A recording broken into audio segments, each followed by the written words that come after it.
How to fix live text not working on iPhone after iOS update. So let's go ahead and open settings, scroll down and tap on camera. And in here, there should be an option for show detected text. Make sure that this is turned on.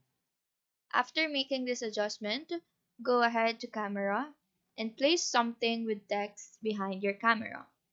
Click on the icon here on the bottom right, and when you tap on some words, as you can see, I can copy and then paste it after.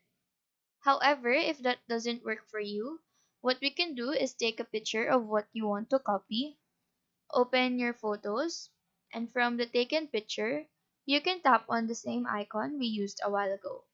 And as you can see, we can now copy the words from the photo. Now, if this icon is missing, the next thing you need to do is remove the camera and settings from your background application, just to refresh the apps.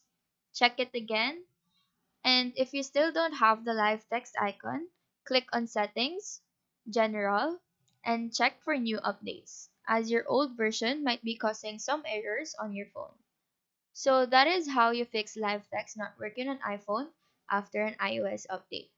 Do let us know if this video helped you out, and if you have any questions, feel free to drop them down below.